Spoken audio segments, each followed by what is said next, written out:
do some kind of dinner or something, That's right, but it didn't really work out. I'm not sure these dinners are that.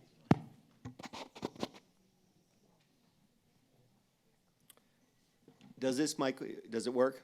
Yes, okay, very good. May I ask everyone to please take seats? There are a few seats here and down in the front as well. Please, everyone, indicate a seat so that we can seat those who are coming in.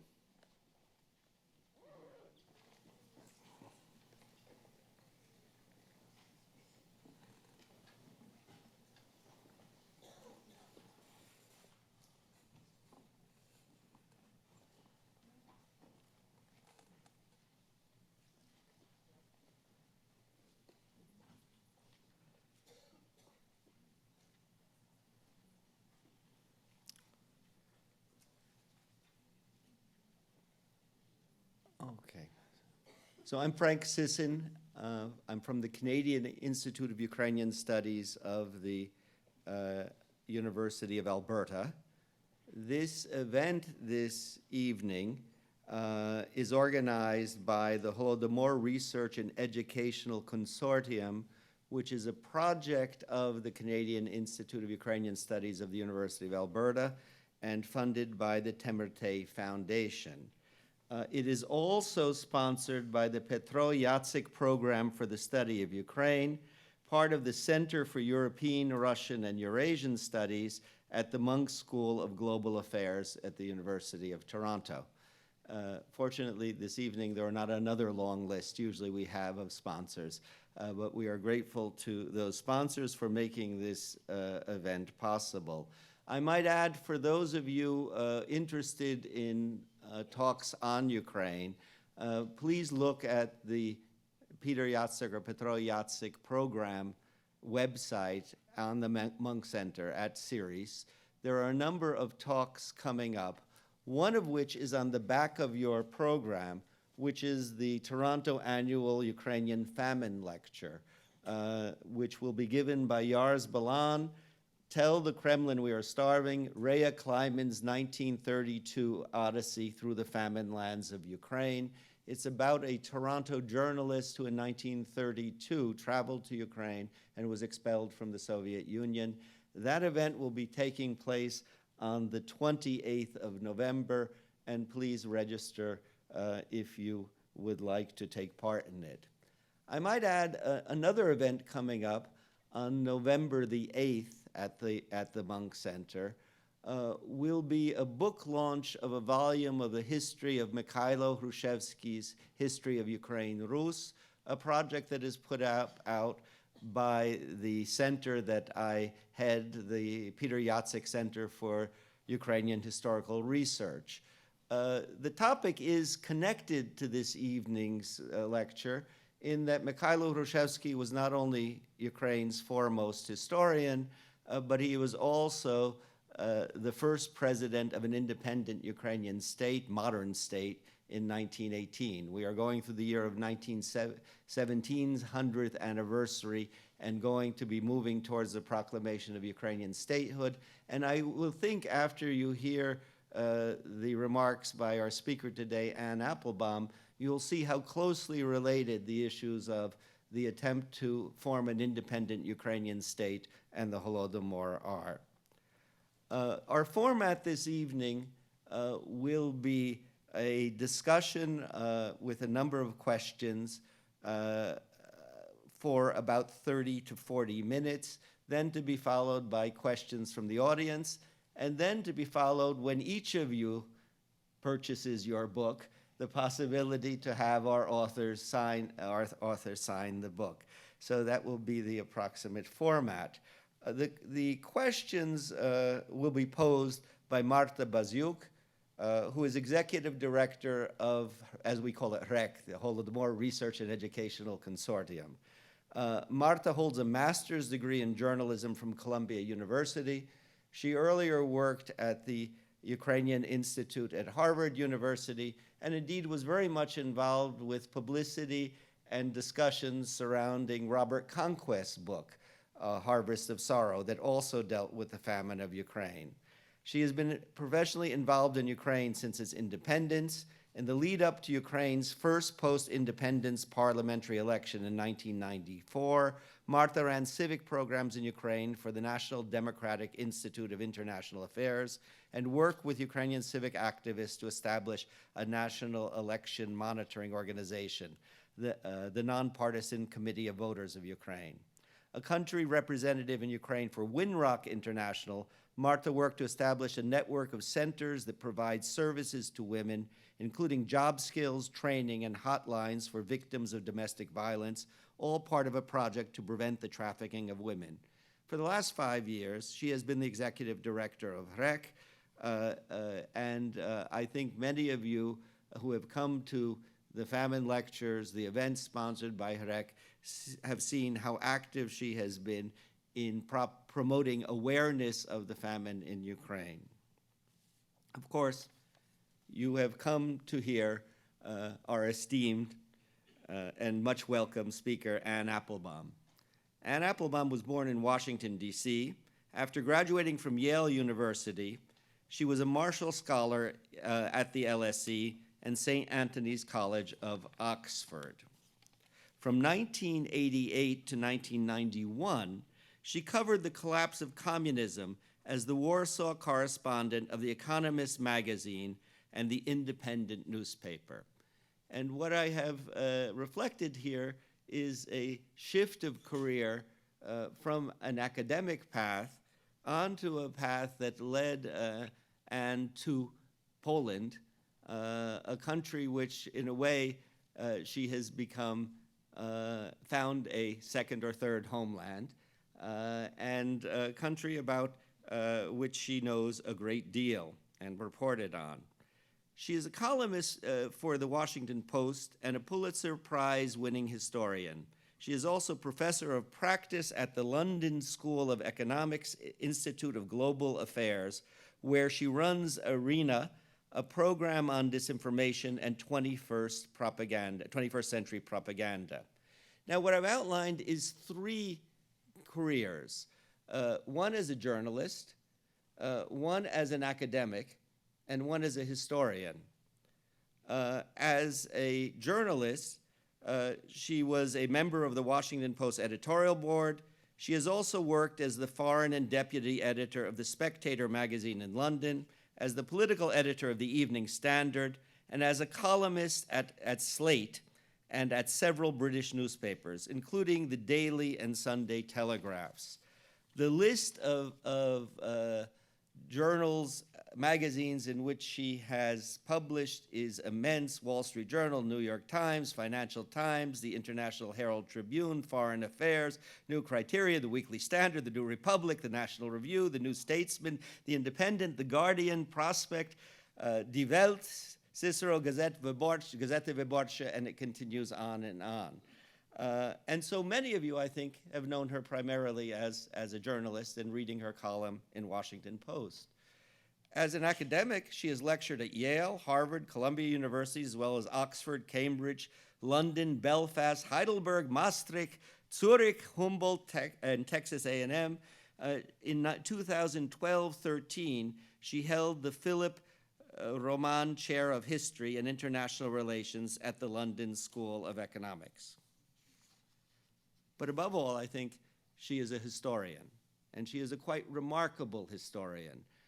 She has written a trilogy of works on the Stalin period that I think has provided a new understanding of Stalinism and what it meant for Eastern Europe, for Russia, for the Soviet Union. And why do I find them so remarkable? Because she has given voice to the voiceless. That is, she has told the stories away from just studies of mass movements and statistics, although they have been important. She has moved away just from the study of the top of the political leadership and tried to tell us about society and people. And in that way, I think, has brought to many readers, and many readers outside of academia, an understanding of what these events meant for the people who lived through them, and how we can therefore better understand why they occurred, and what their consequences have been. Above all, we know her as an author of Gulag, A History, which narrates the history of the Soviet concentration camp system and describes daily life in the camps, making extensive use of relatively recently opened Russian archives, as well as memoirs and interviews, which were tremendously important for making this book a book that reached a wider public. Gulag won the Pulitzer Prize for nonfiction in 2004. She has also written a book called Iron Curtain, The Crushing of Eastern Europe, 1944 to 1956. In doing so, she moved to the sphere that the Soviet Union took over after World War II, in what some referred to as a liberation and many referred to as an occupation. It describes the imposition of Soviet totalitarianism in Central Europe after the Second World War.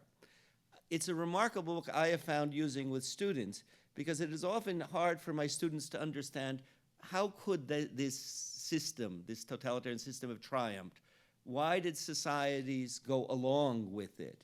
How did these countries so different, in the case of Poland and East Germany and Hungary, wind up with such similar structures and then different reactions to them? And above all, because she has been able to tell the stories of people who lived through it.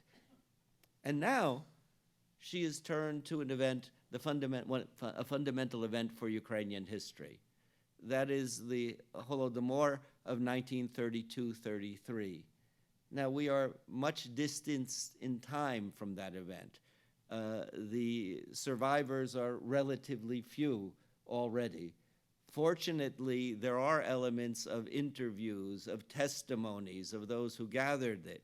But above all, there is a new possibility to look at the Holodomor from the time that Robert Conquest wrote his pioneering work in the early 1980s, published in 1986. Above all, the fall of the Soviet Union, the opening up of possibilities for Ukraine to have a voice, and the people of Ukraine to have a voice and put their testimonies, and the opening up of the archives. And all of these have made it possible to have this revelatory book with a new approach to the Holodomor and its relationship in Ukrainian history, and a book, like all of her works, immensely readable. That is, a book which will reach a wide public. What I'd like to do is ask Marta Baziuk and Anne Applebaum to please take seats, and they will begin a process of question, answer, and discussion. Thank you. Thank you.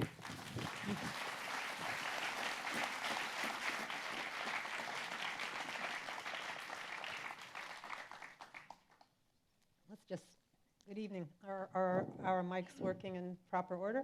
Yeah? So thank you, Frank.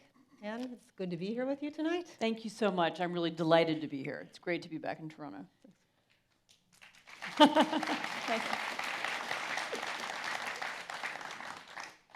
you. Frank's comments touched on this, but we know you from your works, Gulag and Iron Curtain, works where you were immersed for years in, I think it's fair to say, very dark material. And you turn around and take on the subject of the Holodomor. There must have been something very compelling to you. I'm curious, why the Holodomor? What was it about the subject that led you to commit to what you knew would be a long, hard haul with another round with very dark material? Thanks for that question. I think probably the way to start is to is to explain what situation the study of the Holodomor was in a few years ago. As Frank referred, many of you, this is of course a subject that was well known inside the Ukrainian community. It was a story that the story of the famine was passed down from grandparents to children. People inside Ukraine told the story. It was became almost an alternative history of Ukraine, but it wasn't really known to the general public, and it wasn't ever discussed publicly at all in Soviet Ukraine. Since 1991, the we've had access to archives in Ukraine, not just in Ukraine actually, but initially in Moscow, although those have got harder to use now. And at the same time, the Ukrainian government undertook a mass project to collect all existing memoirs, testimonies, going province by province inside Ukraine, putting them together in volumes and publishing them in an attempt to put out the history of the famine. And I became aware a few years ago that we were really at a different stage with the famine, that this was now something that we weren't talking about what might have happened or what could have happened, but actually how it happened, and that there was really a timeline. We know which decisions Stalin took and when. We know what kinds of impact they had. And I thought that it was really the moment when it made sense to begin pulling these things together. I had, helping me write this, I had really a kind of generation of Ukrainian historians who'd been working on this. I had people like you at HREC here in Toronto and your counterpart in Kiev who'd been working on putting together the basic documents, and I saw that it was possible to tell the story differently. In a way, the archives don't really change the story. I mean, more or less what people remembered is how things were, but they help you explain the story in a different way. So I'm not only telling the story from the perspective of the victims, but also from the perspective of the people who organized the famine. So it became possible to explain why and how it was organized. And that was the reason why I decided to do it at this moment, because I knew that it was a different kind of story. Contrary to what you might imagine, I was not affected by politics. In fact, I started working on the book in 2012 when Ukraine seemed to be, it wasn't interesting at all from a political perspective. Sorry, I know it's interesting always to many people in this room, but it wasn't an important player on the world stage. Nothing that exciting was happening there. And then naturally when 2014 happened, I actually became involved in writing about Ukraine and writing about the Russian invasion, partly because I was already working on the book, and I was therefore drawn into the subject. And so since then, obviously, the subject of Ukraine has become much more prominent as a part of geopolitics, really, not just regional politics. But that wasn't the reason for the book. The reason for the book was that I knew it was a story that could be told anew, and I thought there was the last time anybody had tried this was Bob Conquest in the 1980s, but he didn't have archives. Mm-hmm. So I thought it could be done again in an interesting way. I should say that the structure of the book is a little unexpected. The way I started writing it was that I began with 1932 and 33, reading through the documentation, the orders that Stalin gave, the letters that he was sending to his cronies, to Kaganovich and to others, thinking that what I was going to write was a book about 1932 and 1933. And as I said, I think maybe I said it to you jokingly, 2 years, one country, it can't be that hard a book to write, whereas my previous book was multiple countries and multiple years. But what I discovered was that in 1932, Stalin is talking obsessively about 1917 and 1918 and 1919. And he's referring back to the Civil War and to the events of the Civil War, which have, which he remains obsessed with. And if you think about it, this makes sense. I mean, he's a man in his, how old was he then, in his 50s or 60s? And to him, the Civil War, which was 15 years earlier, wasn't that long ago. And he remembers it, and he is still remembering it. And of course, Stalin's experience of the Civil War was very, he spent quite a lot of time in Ukraine. And so in 1932, he is obsessive about a new rebellion that he expects from Ukraine. He's remembering all the violence and chaos of 1918. He's remembering that the near collapse of Ukraine in those years almost led to an invasion, or did lead, to an invasion from the White Armies. He remembered that this is the closest the Bolsheviks came to losing the Soviet Union, so he's obsessed about how to prevent this Ukrainian national movement from rising again.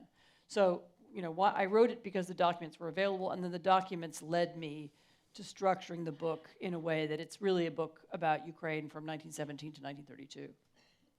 And as you were writing, I imagine that you were talking about the progress of the book with some of your colleagues, many of whom are considered experts in Soviet history. What did you find they were most surprised by or resistant to? What did you have to convince them of? And what were you came in knowing quite a bit, but what were you surprised by that you didn't know or didn't expect in the research? Well, the central question about the famine, which has always been an odd story in historiography, because everybody sort of knew there was a famine. It's not a secret.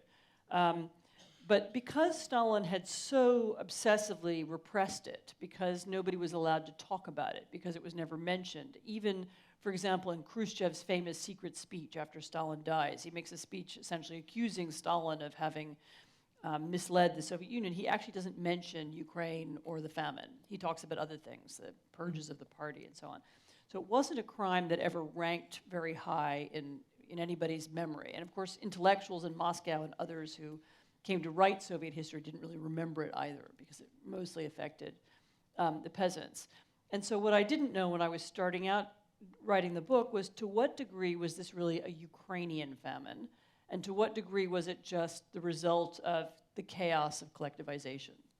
So those of you who know Soviet history know that in the late 1920s, Stalin began, worrying that the peasants weren't producing enough grain, and his logic led him to, he thought, well, and there was even a series of statements and speeches he gives in which he says, well, the peasants are.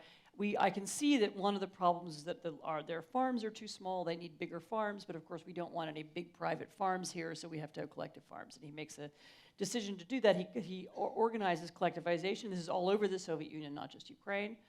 And collectivization is almost a second revolution in the Russian countryside. And so with collectivization, they force peasants off their land, but they also confiscate churches, they melt church bells, they arrest priests. The point of collectivization is to change the social structure of the countryside, to remove the peasants who are a kind of, were a force, were a social class who had not been entirely convinced that the Bolshevik Revolution was good for them.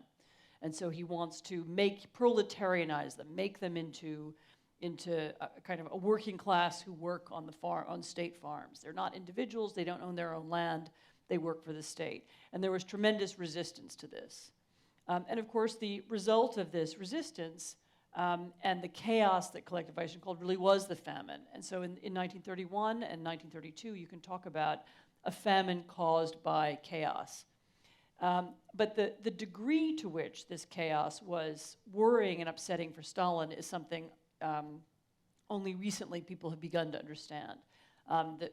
As the famine gets worse and worse, all kinds of people begin writing to Stalin from all over the countries, including other senior Bolsheviks, saying this is a disaster, it's terrible, people are starving. Stalin's wife kills herself in the autumn of 1932, and while we don't, of course, know why she kills herself, one of the things that was said at the time was that she killed herself because of the famine. The impression that this is a disastrous policy, it's gone terribly wrong, and also that it's really an undermining of everything that the Bolsheviks said they were in favor of, right? I mean, they came to power, they said we're going to give power to the workers and the peasants, we're going to create a paradise on earth for them, they're going to be the victors, and yet instead the opposite is happening, and they are starving to death. And this is such a it's such a disaster that there's even a moment when there begins to be inside the Bolshevik leadership a small revolt against Stalin, the Ryutin movement it was called, and people begin signing petitions and meeting secretly, isn't this a time to get rid of them? And Stalin, at this point, in the autumn of 1932, he sees there's this chaotic thing happening all over the Soviet Union, but instead of retreating, instead of alleviating the famine, instead of asking for foreign aid, for example, as had done, not he, but as the Bolsheviks had done a decade earlier when there was an earlier famine in 1920, instead of releasing the peasants from their obligations, instead of continuing to collect grain from them for the cities, instead of halting exports, which they were then exporting, he makes a decision to widen and deepen the famine, specifically in Ukraine. And this is the moment when he begins talking about, Pedlurists, the Ukrainian. The Pedlura was one of the Ukrainian national leaders during the Civil War. He begins worrying about the intervention of Poland, that the Poles are somehow manipulating the Ukrainians. And this is, again, an echo of the Civil War when the Polish army played a role. And they pass a series of decrees in the autumn of 1932, which blacklist Ukrainian villages and towns, so that they are not able not only to receive food, but they can't even receive things like salt and manufactured goods. They establish a cordon around Ukraine so that people are not allowed to leave the republic. They stop what was called Ukrainianization, so programs in which people were allowed to speak the Ukrainian language. They bring that to an end. And finally, at the height of this moment, when people were already very hungry, they send teams of searchers from house to house and in Ukrainian villages, and they take all of their food. So this isn't just grain, and it's not just wheat. It's corn, beans, squash, peas, fruit, anything that people have, and they remove their food from their houses, and then they set up roadblocks between the villages and the cities, and that's how people starve. So in other words, this is a famine inside Ukraine that's not caused by chaos. It's not caused by collectivization. It's not caused by drought. It's not caused by the weather. It's not caused by pestilence or the other things that usually cause famine. It's caused because people have removed the food from the peasants and then allowed them to starve to death. And understanding that mechanism is something that's not featured in most Soviet history books. It's not something people have studied much.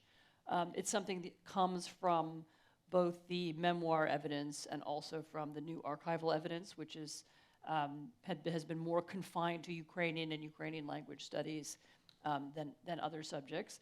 And I don't know to what degree it's really filtered up through the historical community. I mean, it is. I'm sure it's beginning to.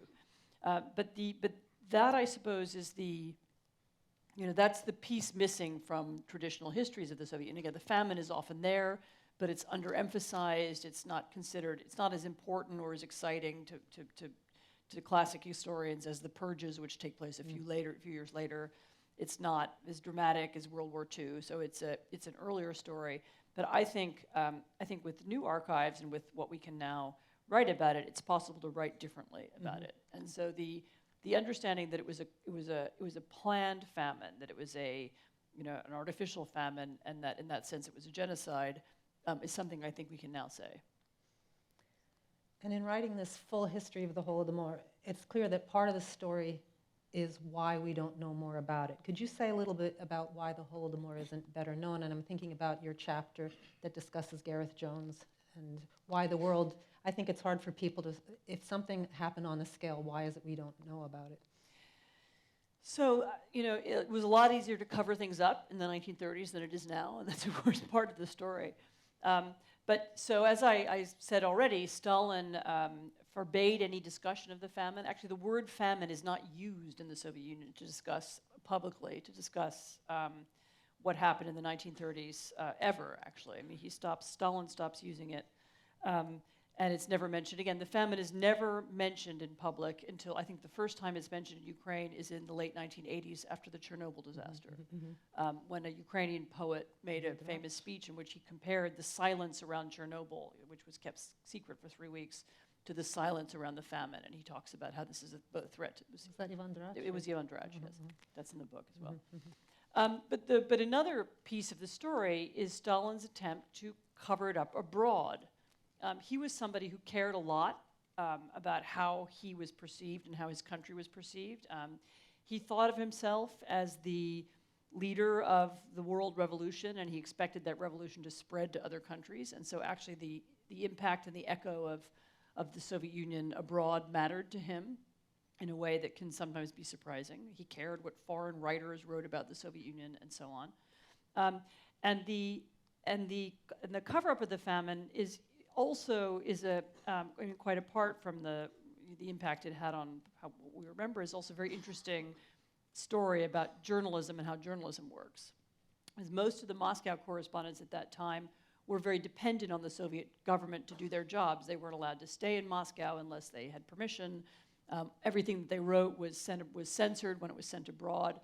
So in order to stay in good, good standing in Moscow, you had to be careful what you wrote.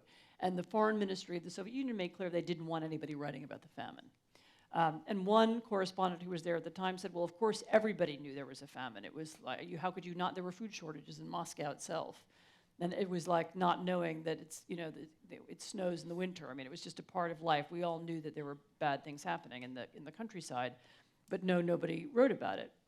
One exception was a very young Welsh journalist called Gareth Jones, who he sort of, I like him because he was a kind of freelance writer, which is actually how I started being a journalist, and so he's an appealing character. He somewhat wangled his way to Moscow. He was then a kind of junior private secretary to Lloyd George, who had been the Prime Minister of Britain. And I think he kind of advertised himself as being more important than he was, and so he got a special visa. He got to Moscow. The Soviet government was very nice to him, and they allowed him to travel to Kharkiv, which was then the capital of Ukraine. And most people weren't at that time being allowed to travel to Kharkiv.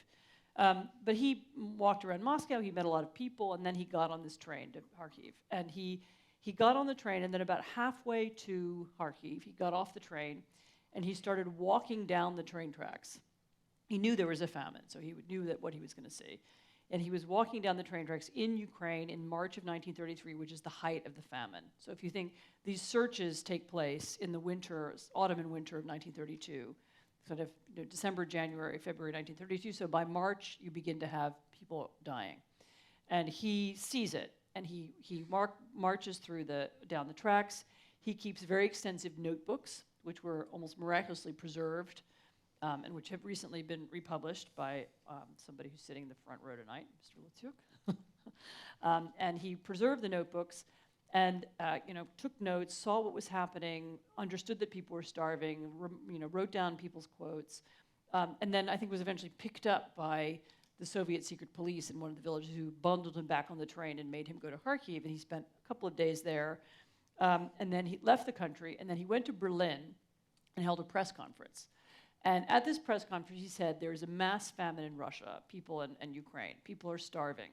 The numbers are very high. And he read from his notebooks. He said, this is what's happening. And he had several quite prominent journalists in the room who then wrote stories based on his testimony. Later on, he wrote several articles in different parts of the British press, again, describing from his notebooks what he'd seen and what he thought was happening. And that might have won some attention, except that there was another journalist based in Moscow who was much more important at that time and much more senior than Gareth Jones, and this was the New York Times correspondent, Walter Duranty. And Duranty was, of course, like the other journalists in Moscow, dependent on the goodwill of the Soviet government, but also something a little bit more than that. He had won a Pulitzer Prize a couple of years before, lauding the Soviet government, saying how wonderful collectivization was, how well it was all going. And I'm guessing, there have been lots of speculation about it, but I'm guessing it was reasons of vanity. He didn't want to let this Gareth Jones story undermine his narrative. And his narrative about the Soviet Union, he was not a left-wing, he was a kind of realist. His narrative about the Soviet Union was, this is a very interesting experiment, it's going awfully well, and there are things we can learn from it. And this view, by the way, was very popular at the time in the West, particularly in the United States, where we had the Great Depression, there was an economic disaster, and people were looking to the Soviet Union for some hope. So what are they doing? What do they understand? They understand something we don't, and Walter Duranty became a very famous public figure because he was bringing news from this exciting new experiment. And that there was this terrible catastrophe would have undermined all of his reporting. Mm-hmm. So he wrote a famous article, which is reprinted in the book. The title was, "Russians are hungry but not starving." And in the article, he explicitly mentions Gareth Jones. He said, well, he's a nice young man, he's very patronizing, but nice, so good of him to have learned Russian, it's very impressive. But he has only seen a little part of this great country, and he's missed the big story, and this is not true. And this denial of the famine, think about the times. Gareth Jones was a young journalist, he was a freelancer. Walter Duranty was the correspondent for the New York Times in Moscow, very famous, friend of Roosevelt, very well known. And so, Walter Duranty's version won. I mean, that was the version that people accepted as Walter Duranty says there's no famine, then there's no famine. And that was the narrative that won. I mean, the interesting thing for me now is that, 80 years later, you have a reversal whereby Duranty is now actually pretty well known. He's actually a byline in some journalist circles for a journalist who's lied. Mm-hmm. And he, people were always campaigning to have his Pulitzer taken away. There was actually a big campaign a few years ago, and I know the Pulitzer Committee actually discussed it, and I think you'll be amused to know the decision was not to take it away, mostly because they started looking at who else had won Pulitzers. And it was some other awful people. And so, we couldn't, once you take one away, then there's a principle you have to take other people's away, so they gave up. Whereas Gareth Jones is now, I wouldn't say that he's a famous person, but he's he's well known in Wales. There are documentary films made about him. His biography has been written. He's revived I've just learned here in Toronto that there may be a film made about him, directed by Agnieszka Holland, a famous Polish film director. So it took about 80 years, but their reputations have since reversed. But I would just add, it's not just that Durrani's version won out, it's the insertion of another narrative that just leaves people shrugging it's like disinformation today. Which leads me to my next question. You have said before that there are parallels between how Stalin viewed Ukraine as an existential threat and Putin's views, and how far can you take the parallels? So you have to be careful with these parallels. The present isn't the past, and lots of things are different, and I don't think Putin is Stalin, and so on. But I do think that the way in which Stalin saw Ukraine, not as just another province and not as just another place that caused him trouble sometimes, but as really as an existential threat. If things went badly in Ukraine, that could bring down the whole Soviet Union. And this was both because Ukraine had the grain that the Soviet Union needed, but also because Ukraine is genuinely closely related to Russia. The languages are related, the histories are intertwined. Kiev and Rus, the ancient kingdom that both countries trace their origins to, was held in common. And if the Ukrainians had rejected Soviet communism, then lots of other people would have said, well, if the Ukrainians don't want it, there must really be something wrong with it. And I think he felt that he couldn't allow Ukraine to go a different path from Russia. And there's something of that in the way that Putin talks about Ukraine now. It's not just, he could let the Baltic states go, he could let Poland go, he could probably let Tajikistan go, but Ukraine is something he feels much more strongly about. And again, I think it's for similar reasons. When Putin looked at the Maidan in 2014 and he saw, all those young people calling for democracy and rule of law and denouncing corruption and waving the European flag, what he saw was a movement that could happen next in Moscow to him. And so this was a direct threat to him. It was exactly the kind of revolution that he's afraid of in Russia. And that, it was unacceptable that you could have that kind of revolution in Ukraine. And hence this, actually, in retrospect, overreaction, first the annexation of Crimea, and then the invasion of eastern Ukraine, which I don't think has been successful. It's a messy, drawn out, increasingly actually even in Russia, unpopular intervention. But I think it's indicative of the degree to which he felt that Ukraine cannot be allowed to have its own politics. It cannot be allowed to integrate with Europe. It can't have a different system from Russia, because that's then a challenge for him. And by the way, I don't mean it would be bad for Russians, because for most Russians, having a prosperous European Ukraine would be good. There'd be more trade and it would be a more stable neighbor. But for the autocratic elite that runs Russia, this is an ideological challenge, because what could undermine them would be, any move towards something like democracy or rule of law would be very bad for Putin himself. And so I think that's the parallel that you can see between the two, their attitudes towards one another. Well, and with that in mind, when you write a book, any of your 3 books, do you have a goal beyond recording a full and accurate history? And I guess I'm asking, what impact do you hope Red Famine will have? So I genuinely believe that you can't really understand the present unless you understand the past and unless you understand what came before. Almost everything the environment that we live in and the attitudes that we have and the societies we inhabit are shaped by the actions of our predecessors. And so my books are, My books actually, I talked about archives, but actually my books are almost always an attempt, usually they start as my attempt to explain something to myself. So why is it the way it is? Why was the Soviet Union the way it was? That led me to write the Gulag book. I was in Eastern Europe in 1989, as you heard from the wonderfully extended biography that Frank told. And when I watched, one country after another reject communism, and that made me think, and everybody agreed that this was a great thing. So, okay, why then, how did they become communist in the first place? And explaining what it was that had allowed those regimes to succeed helped me then understand what I'd seen. And this book is also an attempt to explain and understand a country that is often misunderstood, hasn't had, partly because it didn't have its own state until 1991, hasn't had hasn't been able to tell its own story for a long time. And so I hope the book will will help that. I mean, my books also, I do like to let, as much as possible, the people who are in the story tell their own story.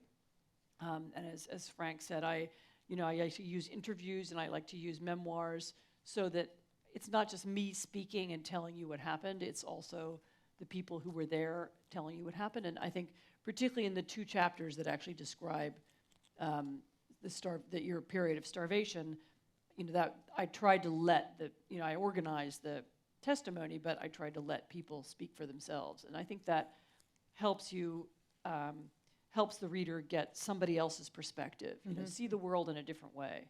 And that's also, I think, what I'd like to achieve. Well, if you were not one person but could clone yourself, I mean, at some point you're writing a Would book. have thought. You have to finish it, and you could keep researching. What are the areas that you think are rich to continue to research? What isn't done yet in the study of the Holodomor? What do you wish you could continue with? So there are a lot of things that one could do. I mean, one of the most interesting things about the Holodomor that hasn't really been worked on is how it affected different ethnic communities inside Ukraine. I'm often asked about Jews during the Holodomor, and the answer, as far as I know, as far as I was able to work on it, was that most of them weren't farmers, and generally speaking, the famine affected people who were farmers. And there are a number of anecdotal stories about Jews, Jewish doctors, Jews, who were in the villages, sometimes helping peasants, which I would have liked to go further with.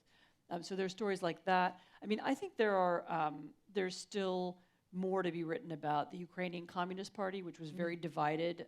Quite a lot of Ukrainian communists protested against the famine, and quite a lot of them were purged or fired in the immediate aftermath of the famine because they hadn't been sufficiently enthusiastic about collectivization and about these searches of the peasants, and kind of understanding who they were and who quit and who stayed in the party would be interesting. That's really a story about perpetrators and collaborators, and there's more work that could be done on them. There's also a very good PhD thesis that I know is being written, but I hope will be a really great book one day, which is looking at these search teams, who was on them, who took part in them, and then what happened to those people afterwards. And my colleague who's working on this subject, Daria Mattingly, who's an academic in Britain, has discovered that many of the people who were on the search, in the activist groups, later wound up as village councilors, sort of leaders of the local Soviet, of the local council, and became the kind of village elite in subsequent years, and not only them but their children. Yeah. And so that the long-term aftermath, the long impact of a divisive experience like that, and how that's something that I think could probably still use more research too.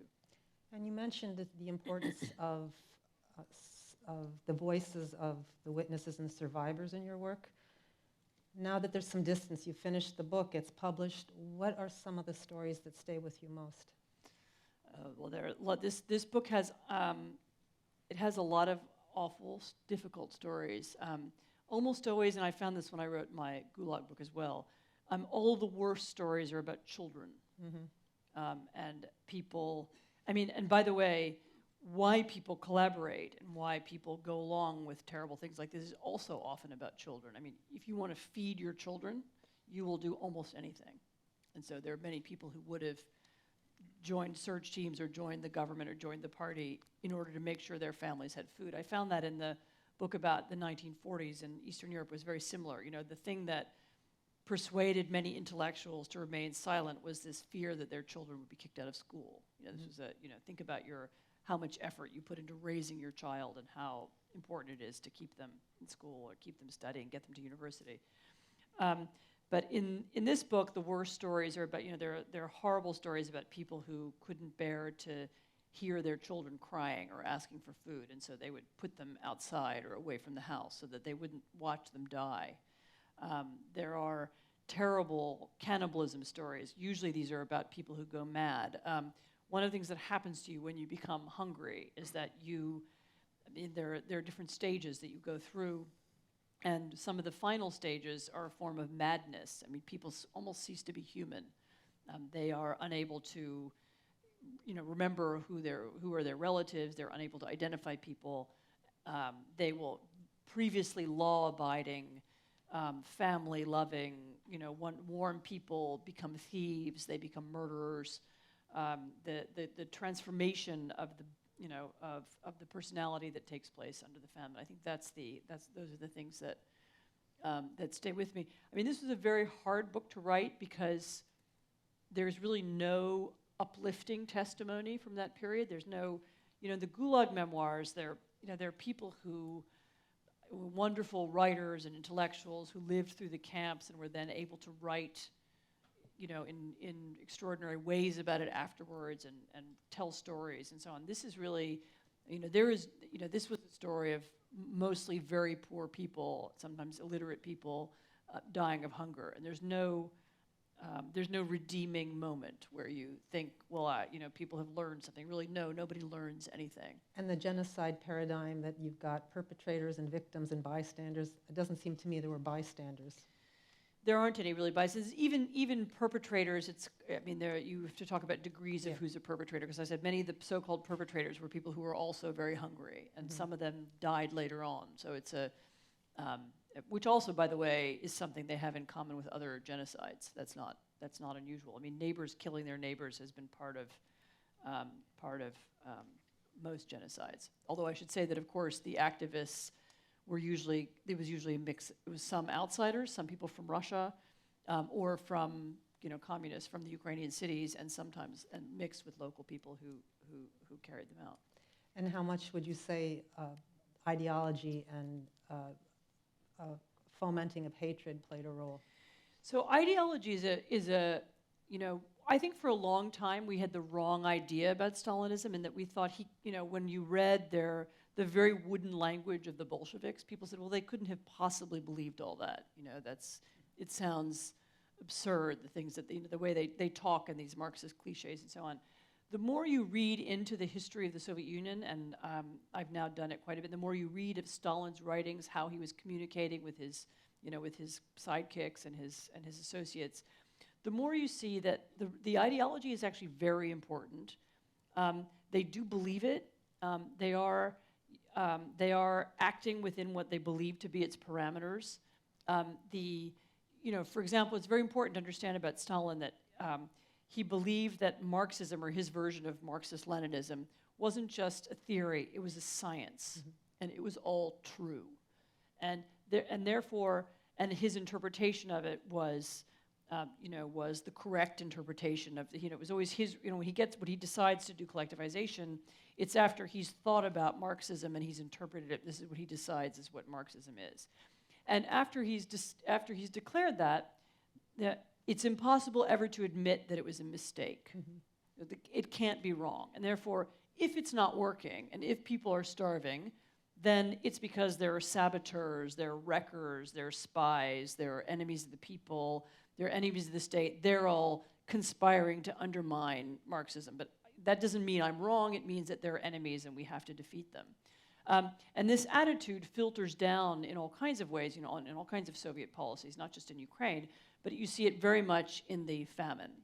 The state has said, this is what's going to happen. this is going to make people rich. This is going to make us, there are going to be more crops and more food is going to be available. This policy is going to enlighten and enrich the countryside. And then when it doesn't happen, we need to explain why.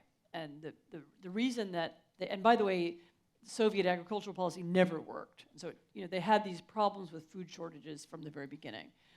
So we need someone to blame, and they blamed so-called kulaks, rich peasants. And the propaganda about the kulaks are hiding food from us. They're trying to stop our revolution. They're enemies of the people. They're spies. They're parasites. They're saboteurs. They're backwards. Was something that became, you would have read it in the newspapers every day. You would have talked about it all the time. Everybody knew that the kulaks were holding back the revolution. And when you hear some of there are very few, but they're very good memoirs of activists who took part both in collectivization and in the search campaigns.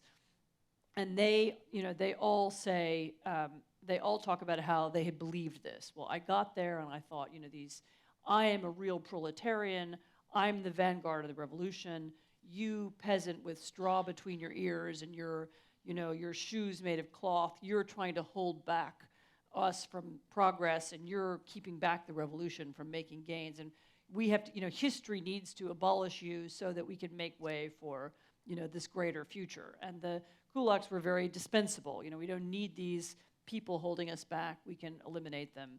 And that eliminationist language was also part of the, what Soviet propaganda would have been from the very beginning. And this, of course, if you wanted to also hear an echo in the present, this way of speaking is very, very divisive. We are the patriots, and our enemies are not just they don't just disagree with us. They're evil. They're scum. They have to be deleted. They have to be eliminated. I mean, this is something you can hear a little bit in Putinist language about Ukraine today. So in the olden days, the secret policemen were the patriots who were fighting against the enemies of the people, and now we have the patriotic Russian separatists in eastern Ukraine fighting against the fascists and the Nazis. And you're not even mentioning the U.S.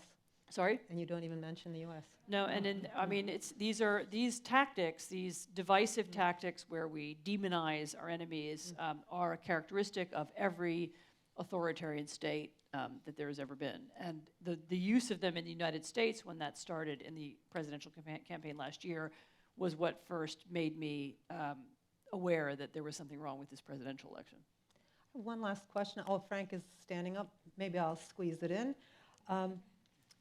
After all the testimony, you've probably read thousands of testimonies. You've gone through, I can't imagine how much archival evidence. And yet, is there some way in which it's still unfathomable that this could happen? It's not just ideology. Is it the confluence of ideology, Stalin's personality, and the world situation that this could have happened?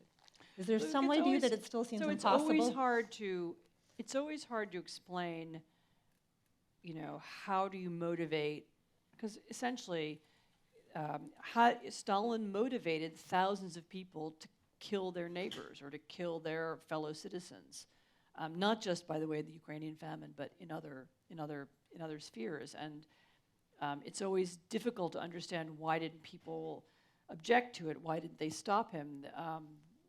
Why didn't some form of morality prevent this from happening?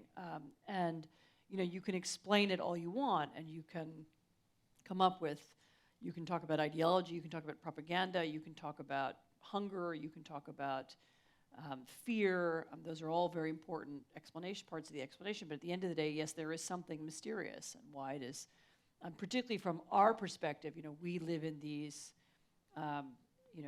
democratic, prosperous times where it's hard for us to imagine something like that happening in our societies. And so projecting ourselves backwards, either into Stalin's 1930s or into today's North Korea or into any one of a number of other horrible situations is difficult. But I think it's important to try to do that because it then helps us understand a little bit more about the darker side of human nature and just be aware that this is possible and it can be done. Thank you. I think we're ready for questions. Frank, you'll handle the Q&A. Microphones, if we can take them around. Maybe What I propose to do is we would do this with 3 questions, group them, and then allow our speaker to answer them. While we're getting ready, and I see the first question over there, then I'll take the chair 2 and 3. All right, excuse me, let's find out if they're working. Okay, well, they're getting it. Did you have some water? No, not working? Losing my voice. No, okay. Yes? Mine works. I heard it. Yes. You've got one there? Yeah? Okay, good. All right. Thank you very much. Can you hear me? Okay, and may I just urge, make them questions and relatively short. If you would do that, we will be able to, I see many hands, and that would be very Very, good. very short question. How much did the Nazi Party learn from Stalin's work, not just in the famine, but in general with the camps and everything else? Okay, and Sorry, the then, Nazi Party. Nazis. yeah, and What then did we'll they wait, learn? we'll I heard wait. nasty on party. 3. Nasty Okay, enough. then here I have one, okay, wherever you see them here, Professor Lutsiuk, and then over here, Mr. Sherinian, then next. Quick question, just could you comment on the cover-up by the British government of the famine? Okay, and over here, and then.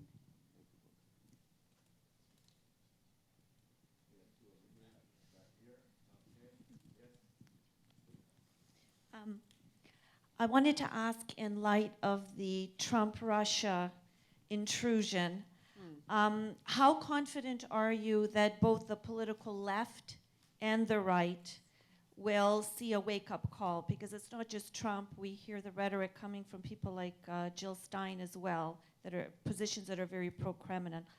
How confident are you that both political perspectives, which are being played by the Kremlin, will wake up and see that it's a strategy that's working on both sides of the political spectrum?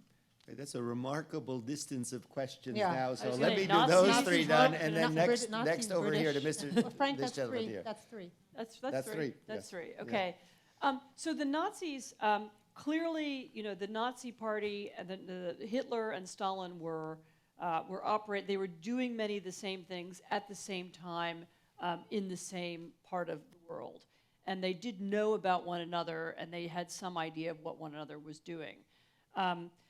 There's no sort of proof that Hitler studied what Stalin was doing or was especially inspired by one piece of this or another. I think that the historian Tim Snyder does suspect that Hitler knew that how the Ukrainian famine had worked, and then he, as most people don't remember, the first stage of the Holocaust was also essentially an artificial starvation. The Jews were locked into ghettos and then deprived of food.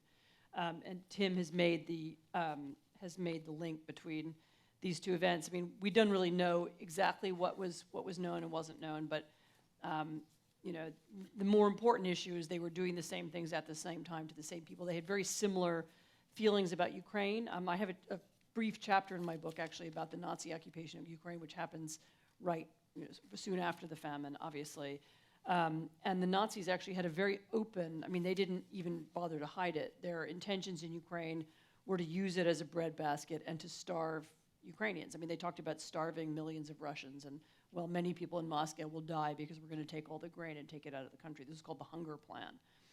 So their intention towards those parts of the world were the same. But I don't think there's ever been any exact moment where Hitler says, "I'm copying Stalin." But there's certainly a relationship between the two at that moment. The British government is another interesting case. So British diplomats certainly knew about the famine, and they write back to London about it. Actually, one of them writes a note saying he's just talked to Walter Duranty, and they've been discussing the famine. And Mr. Duranty said to him, "Oh, well, I think some 10 million people might have died." And he says, "But unfortunately, Mr. Duranty hasn't chosen to share this observation with his American readers." That's one observation. The British then get the news, but they don't want to do anything about it. And it's kind of a complicated moment. It seems to be partly because they, the other important thing that's happening in 1933 is the rise of Hitler. And a lot of people in Europe are beginning to focus on that as the next coming threat. And the British, I think, have this idea that, well, we might need Stalin against Hitler, so we're not going to bring this up. They're actually also approached by some Ukrainian relief organizations who want to get food into Ukraine. Similar thing, by the way, happens, a very similar story at the Vatican, which also knows about the famine, also because of reports from priests and from people on the other side of the border in Poland who are sending letters to the Vatican. And they have a similar argument. Should we have a big relief effort? Should we talk about it? Should we promote it? And they also basically decide not to on similar grounds. I mean, there's a desire to, I don't know, whether it's mistaken idea that we can have Stalin on our side, or we can't do anything anyway, or Stalin will just reject this effort if we bring it up. But there is a huge hesitation on the part of those European governments that do know about it to do anything. And this is a marked contrast, remember, to 1920 and 21, when in the immediate aftermath of the Civil War, there was also a starvation in the USSR, and there was a huge international effort to help starving Russians, as they were then called. And so it could have been done again, but the confluence of international affairs and the unwillingness of diplomats to respond this time also, I think, prevented that from happening. So there were, diplomats in Britain, Western journalists, actually diplomats, and there was a spectacularly good consul in Kharkiv from Italy who wrote these beautiful letters back to Rome describing everything that was happening. So there were a number of people who were writing about it, but it's an interesting study. But yet the subject never rose to the level of general knowledge, even though some people knew it. So it's an interesting study about what we know and when we know it. And then the third question was about Trump. Yes? Oh no. Left and right. Will we the left and the right? So this is a classic thing. The Russians actually do this in multiple countries. They seek out allies on the far left and the far right.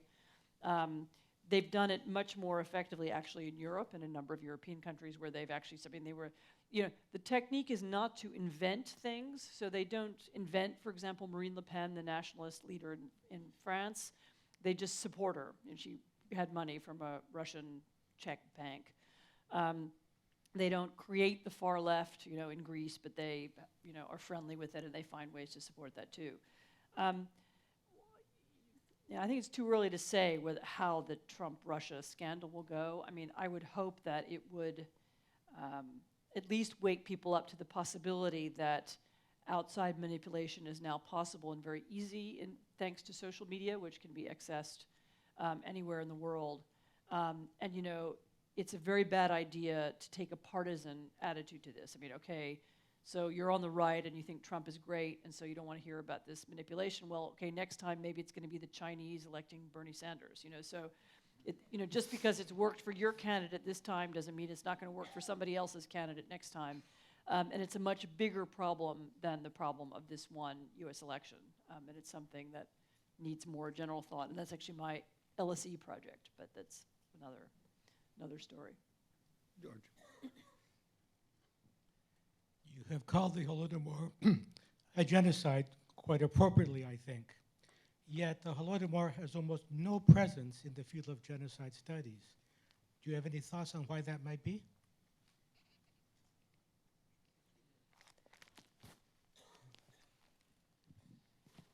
You talked a little bit about stories that still need to be told about the Holodomor. I wonder what your research showed about Torgsons and their role in the Holodomor, where the money went to, who was in charge, etc.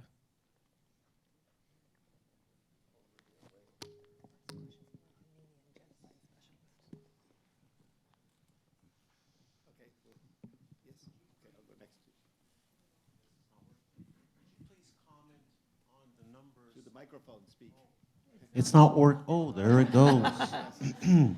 Could you make a comment about the numbers of victims? You had access to, to documents, and we see a range from 2 million, and I think the highest I've seen is 14 million. Are there any documents that official documents that are showing that the parties that were involved in this action actually kept a tally by region by region? Is there anything out there? That's three. Okay, that's three. Frank? I will go backwards, actually, because there is a team of demographers in Ukraine who've been working for the last several years, actually, going through regional archives and looking at birth and death rates, kind of province by province and county by county, who seem to have what are so far the best and really the only numbers that are based on, this extensive research. And I used their numbers in my book. And the numbers they have are, it's basically 3.9, basically 4 million Ukrainians die of starvation. This is kind of unnatural deaths, so people who would, they do it by measuring death rates and they look for missing people.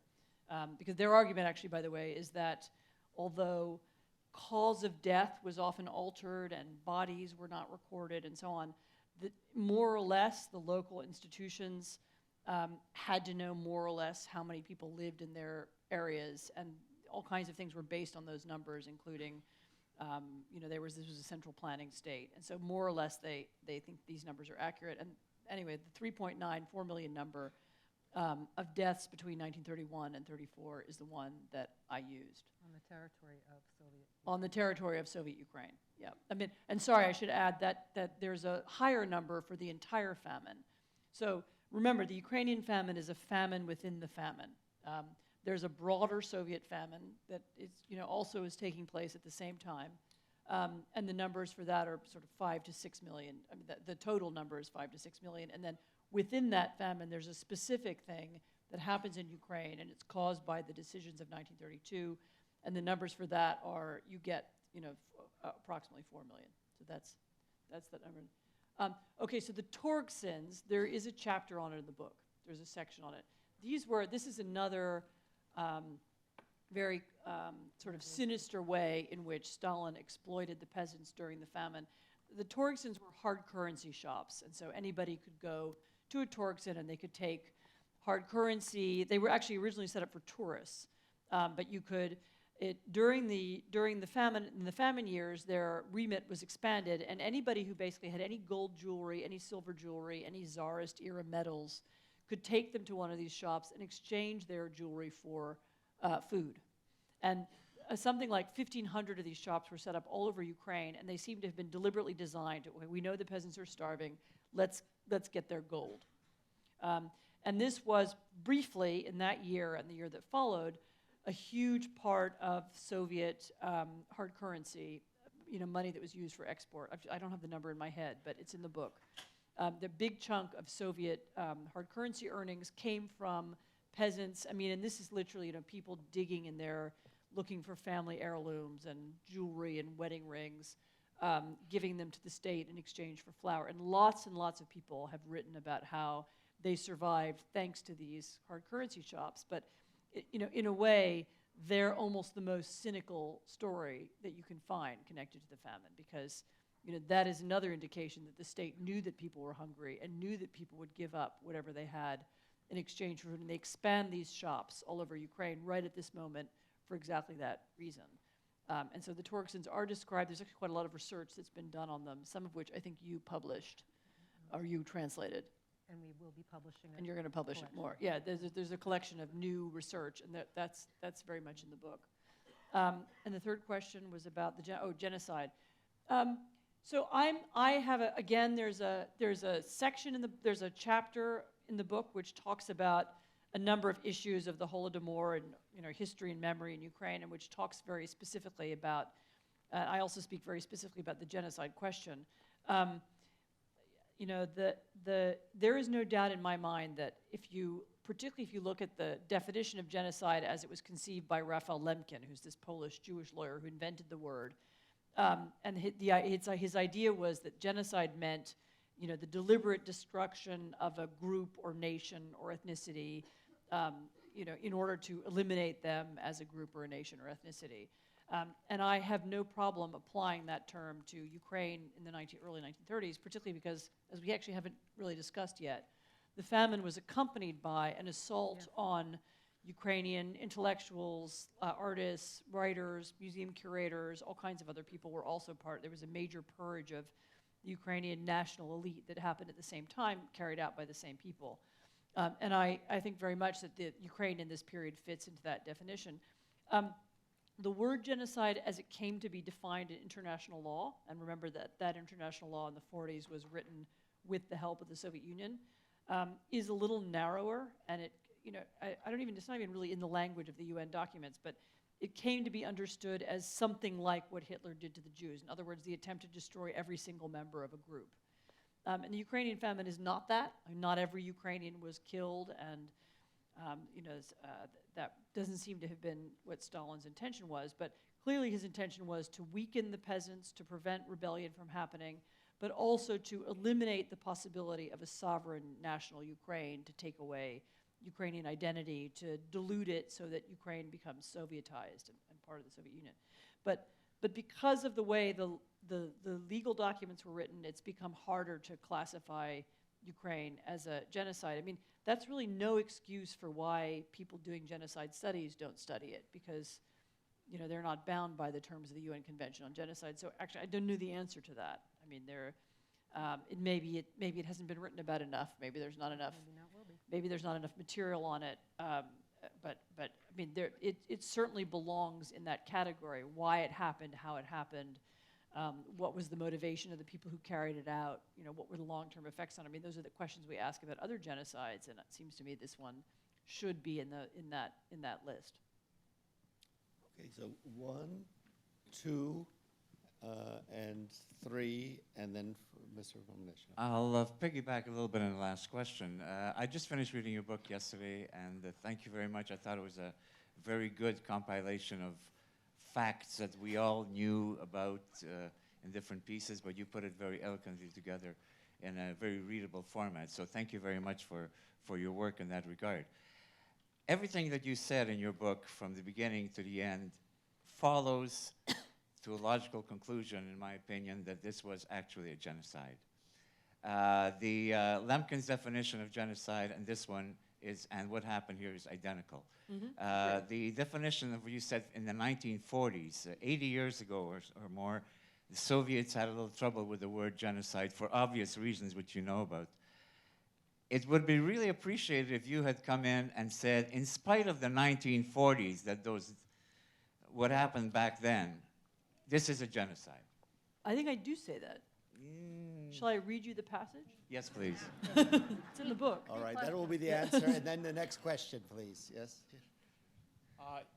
Yes, it sort of expands on Ljubomir's question. The connection between Soviet exports of grain stocks, imports to the United States during the Dust Bowl, and subsequent recognition of the Soviet Union, diplomatic recognition of the Soviet Union, along with entrance into the League of Nations. And if you could comment on those links, or are they links? Or I'm not sure I understood that. I'm sorry. The So- links between the Dust Bowl? So the Americans import Soviet grain stocks. Right. Stalin's exporting during this time. Do you believe he was exporting for the reason of currying favor with the West? No, he was exporting to make money. I mean, to fund industrialization. But do you think it was an added bonus that he got diplomatic recognition and then entrance into the League of Nations shortly after? I'll answer that in a second. You want to do Okay. 3 questions? There was a woman here, yes, yeah, and then Mr. Romanescu here. We'll take 4 this time, and then down here. Hi, my question will be a little repetitive. I'd also like to start by saying that I'm a great admirer of your work. And I follow you religiously Closer on to the Twitter. microphone. Okay. Okay. My question is with respect to the legal definition of genocide. Article 2 of the UN Convention of Prevention and Punishment of the Crime of Genocide states, any of the following acts committed with intent to destroy in whole or in part a national, ethnical, racial, or religious group as such, killing members of the group, causing serious bodily or mental harm to the members of the group, et cetera, et cetera. I'm, even under your, I'm sorry, I suffer from bad nerves. I'm going to ask you to Oh, it's okay. No problem, I will overtake. And basically, you know, I think I know there where are you're going, 16 governments around the world, right? And parliaments that recognize the Holodomor as genocide. And, you know, they don't have a problem with the legal definition. I am, as a lawyer with lots of, you know, legal background, you know, don't have a problem with UN definition, but somehow in your book, you know, you have a problem with the modern day definition. And I would just like to know, why were you compelled to say that? Why were you compelled to pass a judgment, you know, on the... Okay, well, I think we'll then group them, and then we'll deal with the genocide in a second, okay? And then Mr. Romanishin, and then... Thank you. And then we'll go back on the answer, okay? Stalin issued many directives about the famine within the famine, as you aptly put it. Which one between, say, August 1932 and January 1933, which one of those documents or directives would you consider the smoking gun as far as the using the famine within the famine as a weapon? So the first question was about recognition of the Soviet Union. You know, so my book isn't about that, and I haven't made an extensive study about the recognition of the Soviet Union. As far as I know, it didn't have that much to do with grain exports.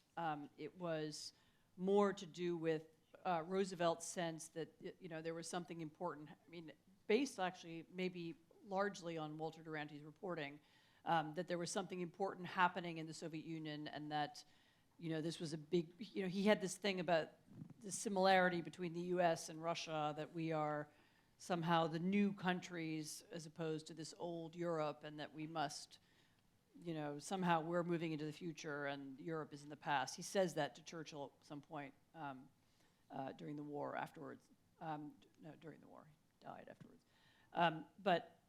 And so my understanding was that the reason for recognition was really more to do with diplomacy rather than just to do with grain.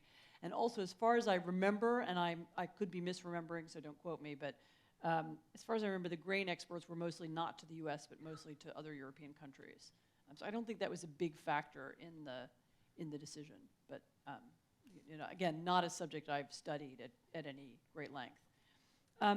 So the genocide question,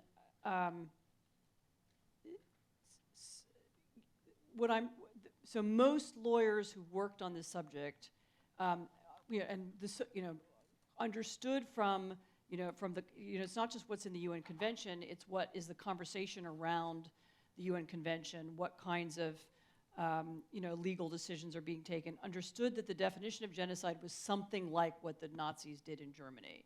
And if you hear people, when they argue against the idea that the Ukrainian famine was a genocide, that's usually what they say. They say, well, he wasn't trying to kill all the Ukrainians, and Hitler tried to kill all the Jews. And somehow this piece of the definition, which is how it's just how that law has been interpreted by a lot of people, seems to be one of the things that has held back the idea that of recognition of Ukraine as a genocide. I would say that another important reason is that first the Soviet Union, and then more importantly in the last 20 years Russia, have been incredibly active politically in preventing the Ukrainian famine from being recognized as a genocide, and have gone around. I mean, there's actually an example in the book of Azerbaijan, I think it is a country that has been specifically pressured by the Russians, who say we'll stop helping you in your war against Armenia if you, or stop trading with you if you recognize Ukraine as a genocide, the Ukrainian famine as a genocide. So the pressure that Russia has put on many, I think that's actually the real explanation. Is the politics of genocide have been more important than anything else. I remember that international law is what the nations of the world decide it is. I mean, and it can evolve and change, and it is certainly possible that it will evolve in such a way that enough people agree that the Ukrainian famine is a genocide, and then it will. But until now, the it's not my job to, I'm not a lawyer and I'm not an advocate. I'm explaining why it hasn't been recognized until now, and I think the reason is that The way the statute was interpreted after the war made that difficult. It made it harder under international law to recognize. By the definition, as I understand it, as Lemkin understood it, and as most of us here understand it, of course it's a genocide. So that's what I think. Another question? Smoking gun. Was this question answered? Smoking Yes. gun. Oh, smoking gun. Yeah. So no, there isn't a smoking gun. I mean, there isn't one document that you can point to that says, there is no moment where Stalin says, let's kill the Ukrainians, or let's kill the peasants. He doesn't say that. Mind you, Hitler never says that about the Jews either. So that's in that sense, the situations are similar. The argument of the book is that there's this series of decisions in the autumn of 1932, and then there are these search teams that go into Ukraine in that winter, and and then there's the spike in deaths in 1933, which you have in Ukraine and nowhere else, and that explanation is, that's the sort of Ukrainian part of the famine. But there isn't a piece of paper or a statement that you can point to. I mean, there's some interesting things that Stalin said, including there's an exchange of letters between him and a famous Soviet writer, in which the Sholokhov, who writes to him and says, he's from Kuban, actually, from the region next to Ukraine, which has a lot of Ukrainian speakers in it, and is also subject to some similar kinds of searches. And he gets a letter from Sholokhov who says there's been this terrible starvation, and Stalin writes back and says something like, well, because it's Sholokhov, he says, well, okay, I'll send some aid to your local village, but I just want you to remember that, you feel sorry for these kulaks, but actually they deserve to die, and, you don't know the full story. Actually, these are people trying to undermine our revolution. In so many words. I mean, those are not exact quotes. And this is a moment where you see Stalin actively acknowledging that there's been a famine and that, the people who are dying deserve to die. And so this kind of language and this kind of conversation is another way in which you can conclude that this was an artificial famine. But now, I want to assure that we have ample time for you to purchase the book and get it signed. And that means this will be our last round of 3 questions, and please make them short. So Professor Darevich, I see, was here. And yes, and then we will move up here, and then, okay. I'd like you to comment on 2 points. One has to do with something you've mentioned, the Kuban. Kuban. It's an area largely populated by Ukrainians, and it was, as far as I know, the only other segment which was surrounded like Ukraine, and people were not allowed to exert. It's Ukrainians and Cossacks. Yeah. Well, but many of the Cossacks. Many of them were Ukrainian, not all of them. But the Cossacks were another problem. Nevertheless, that was a region which was treated very similar to the Soviet Republic. And I think if you included the deaths there, which as I understand it were over 1 million, that would change the figures quite a bit. The other question I'd like to ask you, now as far as I know, the reporting on the famine in Ukraine by the consulates of the various governments, these included, of course, largely Poland. Then there was the Italians, which you've mentioned. There were the Germans. British, although they didn't really have consulates outside of Russia, I think. No, but they had some people traveling around. Yeah. And then the Germans.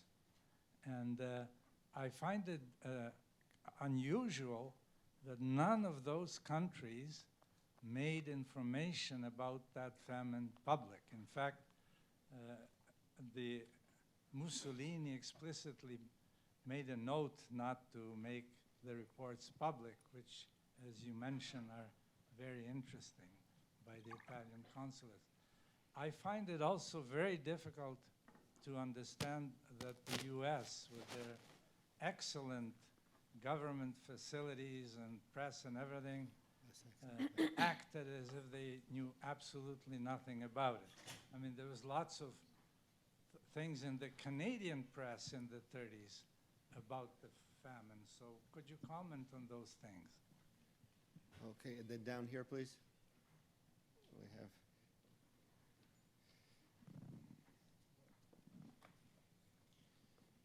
How did Ukraine recovered of this famine?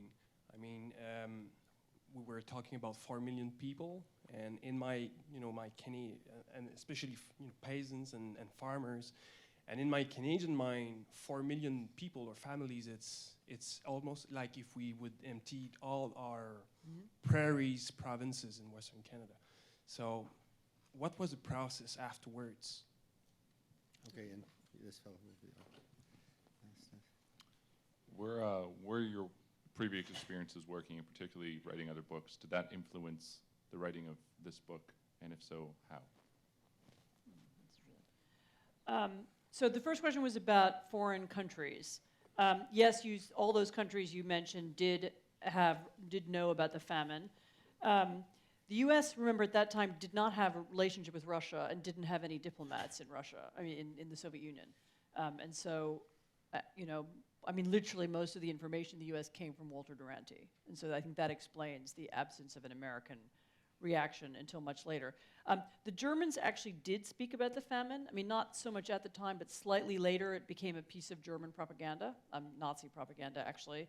But remember what a crisis year 1933 was. I mean, so Hitler had just taken over Germany, and there was total chaos in the foreign ministries in many countries, and particularly in Germany. Mussolini was probably not interested in having I think the most important part is that nobody wanted to fight with Stalin at that particular moment. Or nobody wanted to contradict him. Nobody wanted to say anything that would cause a reaction. People were also, I think, beginning to be frightened of him, and being frightened of the Soviet Union as a negative force, and beginning to understand a little bit of what Stalinism was. That would be my. Again, I haven't made an extensive study of the politics of every country towards Russia. So, Poland even more so. The Poles would have been, were very conscious of everything that was going on inside the Soviet Union. Actually, somewhat earlier, the Poles had, as you probably know, their foreign policy had been to promote Ukrainian independence, and their Pilsudski's idea from the very beginning was that if there was an independent sovereign Ukraine, if there was a strong Ukrainian national movement, that would, be good for Poland, and that would, balance out the Bolsheviks. But I think by 1933, they were wary of the geopolitics or the European politics of the region, and they were anxious about angering Stalin. And again, there were. Because of the distraction of Hitler, because, I'm not making excuses for anybody. I'm guessing that this was the attitude was, okay, there's this terrible thing happening, but there are a lot of terrible things happening, and it's not really our role right now to speak out. And remember, the Poles had just signed a peace agreement with the Russians, with the Soviet Union. And so this was a moment when, for a lot of other reasons, people didn't want to anger Stalin. And that doesn't speak well of anybody, and it doesn't speak well of people's humanity or but that seems to have been the reality of that particular moment. That's the best explanation I can give. What was the other question? It was about. Oh, what happened afterwards? Well, there were empty villages in Ukraine, and as one of the other, there's a whole chapter on the aftermath. One of the things that happened in the Soviet Union was that people from outside of Ukraine, very often Russians, were brought into the villages. So the villages were repopulated by outsiders. And this has been understood in subsequent years as another attempt to Russify Ukraine. And one of the longer-term policies that the Soviet Union had towards Ukraine was this longer-term idea of slow Russification.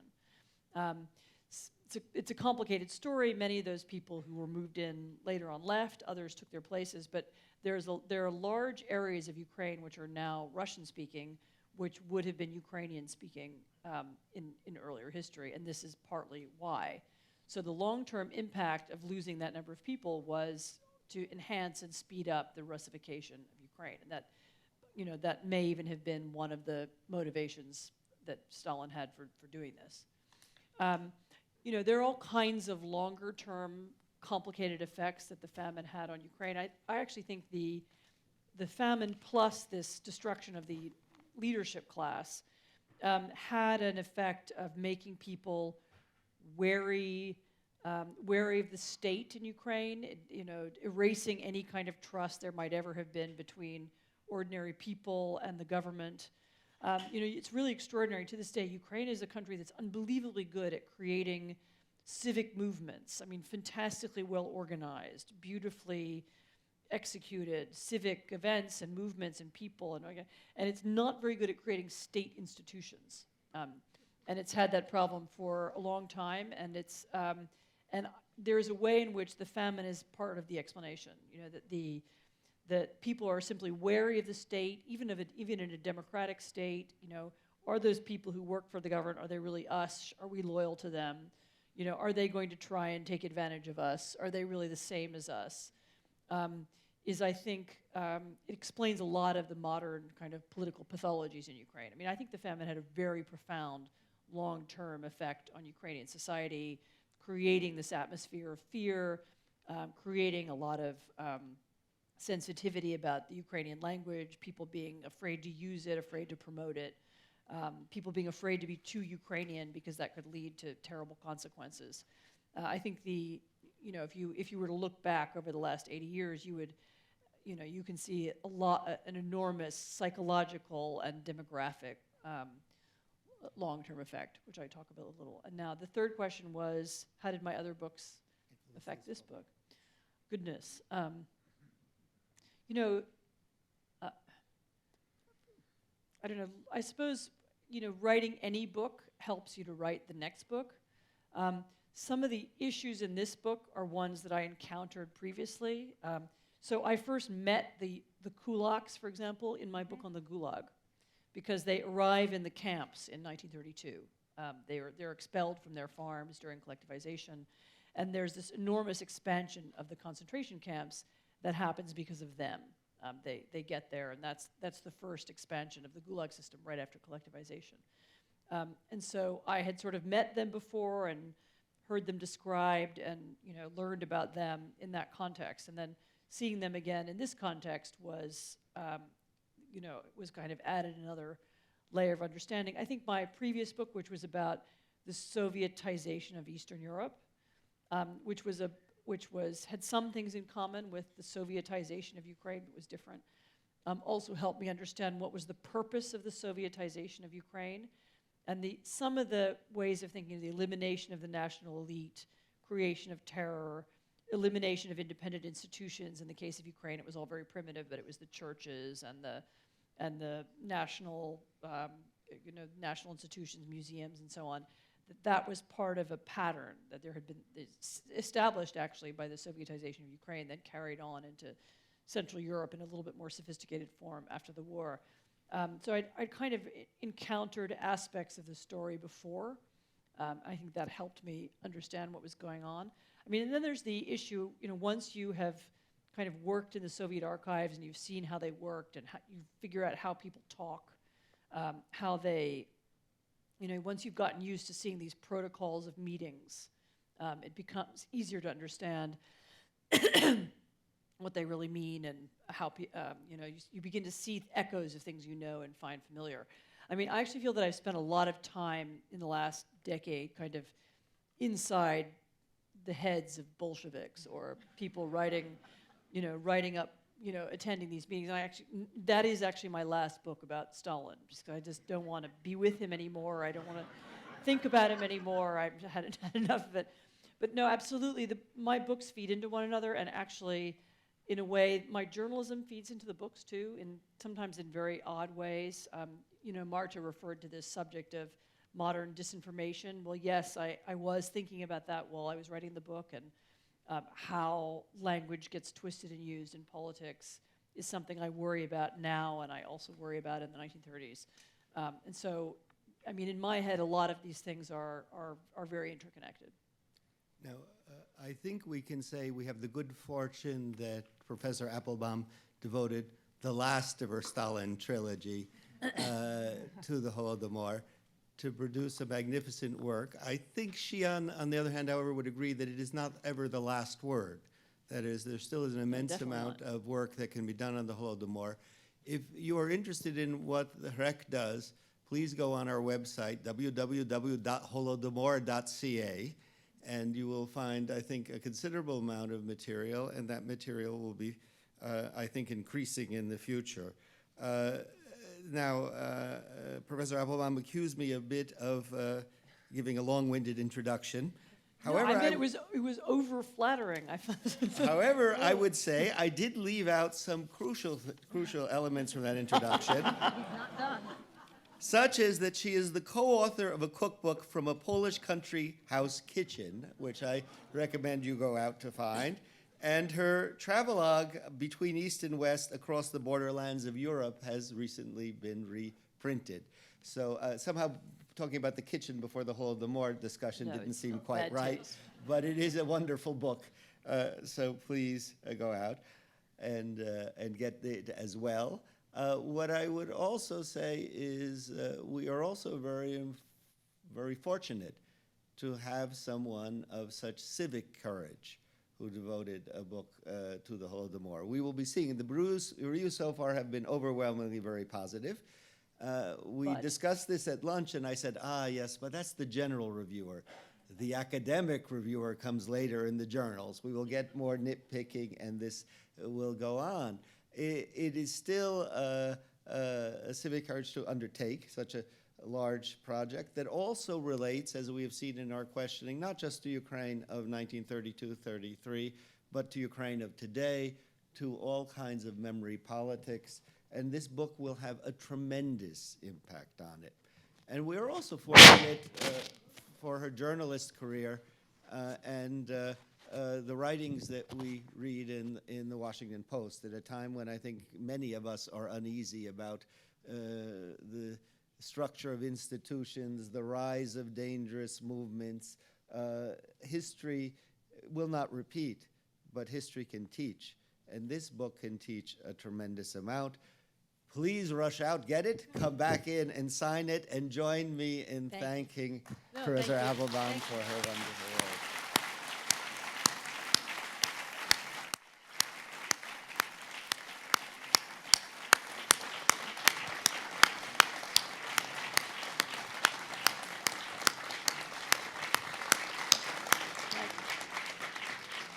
I'd like to mention also that Anne has been on Anna Maria Tremonti's The Current, and it will be airing tomorrow at 9:30 a.m. if you're able to listen. No, it's outside.